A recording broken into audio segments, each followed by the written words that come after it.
Hello and welcome to The Locker Room, a new podcast from Blacksite Media. I'm Simon Roberts. And I'm Jason Blackiston. And we're still talking about the SAS's SP team equipment of the early 80s after the Iranian embassy siege, so 1981, that sort of era onwards.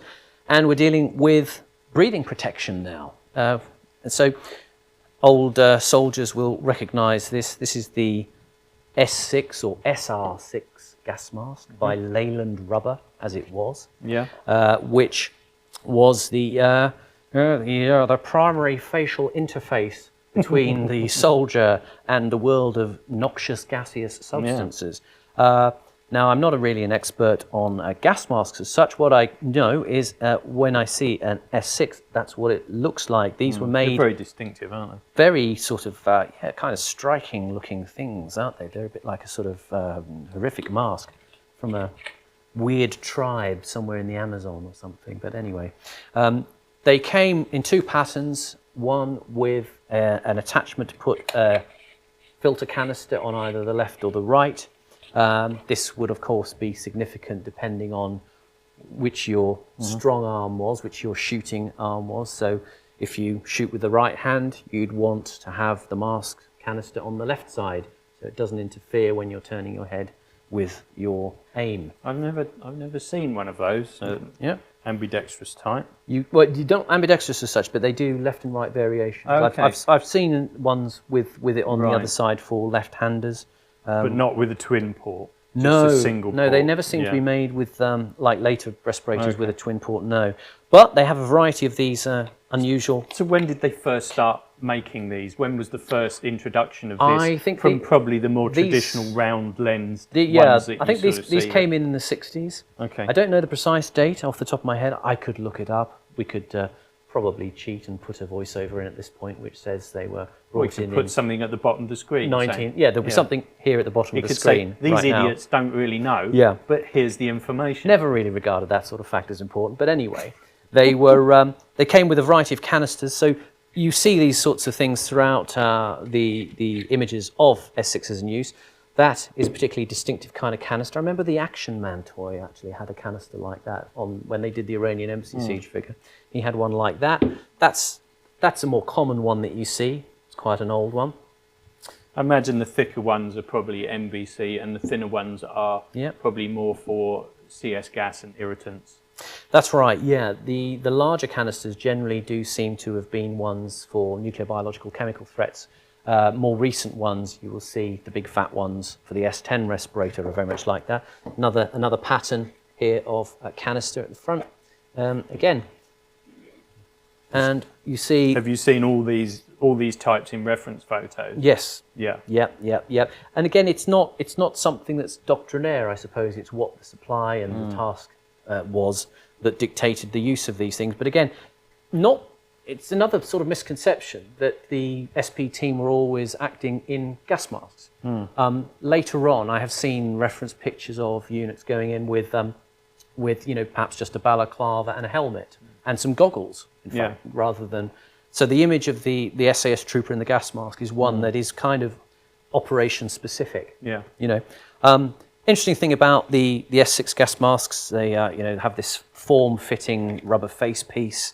One of the interesting things you've got is this valve here, which is a blow valve, which you can unscrew and blow into to inflate the mask around your face. Oh, I see. It's got this little bladder around a tighter seal. Yeah, it's quite interesting. The mask is sort of hollow, so you can actually airtight. You can seal it to your face a little bit more snugly or comfortably. Later gas masks tend to be moulded with a more form-fitting face piece. Anyway, you have this green elastic frog, as it's usually known, to secure it to the back of your bonds. You have these eyepieces here, which, again, another myth is that, like later gas masks, these had tinted eyepieces. It doesn't appear that the S6 did have a tinted eyepiece assembly, actually. The S10 did. Can't say I've ever seen that. No. They did come with fittings to put prescription spectacles in, but I'm not sure many SAS troopers had eyesight that was bad enough to require prescription spectacles on operations like this. Mm-hmm. One of the main problems with these things is when you put them on, they fog up quite badly if you don't kind of know the correct technique. Mm-hmm. And I'm one of those people who doesn't know the correct technique for breathing in them. Whenever I put these on, these eyepieces seem to steam up like Well, you never get that over your great big melon.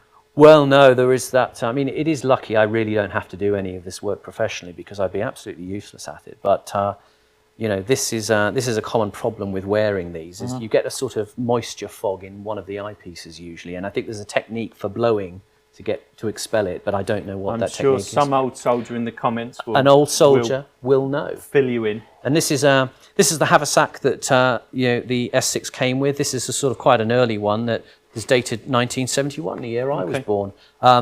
Less commonly seen, but is available. It's more in the kind of military grade canvas webbing that would have gone with the 58 pattern webbing that is used by the army at that time. This seems to have been made in 1980. Yeah. This one, it has various stamps on it with 80, so I would imagine that would be the manufacture date for that. Yeah. And you get a rubberized haversack for this to provide a little bit of... These come later, these rubberized ones. Yeah, that's right, yeah. We do have another haversack around here somewhere, which I'll show in the next video, which is, again, slightly different, a softer textile. Again, these things, you know, they wear with age, they get a little bit rotten and crusty. These are the sort of typical setups you'll find if you're going to sort of look for these on eBay. I mean, you know, they used to be 25, 30 pounds. Now people charge 60, 70 pounds for these sorts of things. Well, the value of them certainly shot up after the 6 Days film. After the film 6 Days, for which I had to buy quite a number of them before the price shot up, which was, yeah. So it was you that was responsible for making the Unfortunately, price. I may have shot myself in the foot. Blame Simon for that. If you want one of these for your collection and you haven't yet got one. We did have about, I think we had 22 sets of kit for 6 Days to replicate. I think there was about, I can't remember. Yeah, I remember it all being in my van. Yeah, that's right. We had to transport it for a period as well. So there you go. The S6 Respirator. I mean, have you ever had to sort of do anything in a respirator like this? Not these basic forms, something... Not in the military, maybe it's just personal recreation, perhaps? Yes. Yes, just for wearing down the shops. Yeah. Yeah. Well, I think you'd make a very striking impression, I think. If you wore one of these down the shops. I think there would be some special interest groups that would be... You'd be on remand in Brixton by nightfall, probably. Absolutely, yeah. So there you go. That's the S6 Respirator. I don't know there's much more I can say about it. It looks good. It feels cool to wear. I don't think it looks good. I think it looks quite horrible, actually. So. I do notice when you wear it, stinks. The valves on them are quite hard to push. I was actually going to put one of these on, but I took one smell of that and I thought, I'm not putting that on my face. It may have had something in it that you don't want. But I don't want anything. The valves on them are quite stinky. hard to work. So if you, obviously, old soldiers will know, undergoing exercise of some exertion, they're actually quite a chore to breathe in and run up hills and carry a weapon. I think I'm prepared to take the old soldiers' view on this. I think they're probably and learn from their experience. Yeah. Rather than putting this on and running around this room with it. But yeah, it's a great Cold War classic look, and obviously served its purpose for a number of years until the changeover in the mid-80s to the S10 respirator series by Avon Rubber, which we will be covering in another video. But for now, that about wraps it up on the S6 Simon's Respirator. Rubber collection. What can I say? See you in the next one. Like and subscribe. See you in the next video. Thanks for tuning in.